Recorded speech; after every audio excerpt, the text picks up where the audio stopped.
হচ্ছে তাকে নিশ্চয়ই কোনো সম্মান দেওয়া হয়েছিল, তখন তিনি খারাপ কথা বলেননি। তাকে বিজেপিও সাংসদ করেছিল, তখন তিনি খারাপ কথা বলেননি। কিন্তু নেতাজি সুভাষচন্দ্র বসুকে যে পরিমাণে অপমান তিনি করেছেন, তাকে শুধুমাত্র লোক দেখানো, ক্ষমা চাওয়া বা একটা এফআইআর করা নয়, তাকে গ্রেফতার করতে হবে, তাকে সাংসদ পদ খারিজ করতে হবে।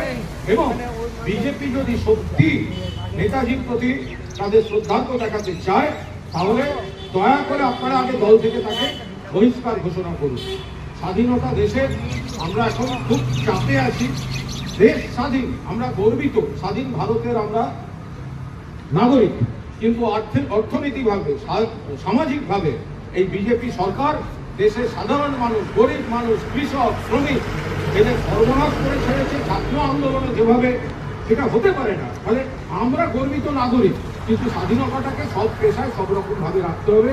আমরা সকলকে, দেশবাসীকে শুভেচ্ছা জানিয়ে, প্রণাম জানিয়ে, আমরা মমতা বন্দ্যোপাধ্যায়ের নেতৃত্বে সর্বভারতীয় তৃণমূল কংগ্রেস এখানে যারা সবাই আছি বা ওখানেও যারা সবাই ছিলেন, একটা পরিবারের মতো লড়াই চালাচ্ছি। চলবে। দেশকে প্রণাম, বীর শহীদদের প্রণাম। ধন্যবাদ।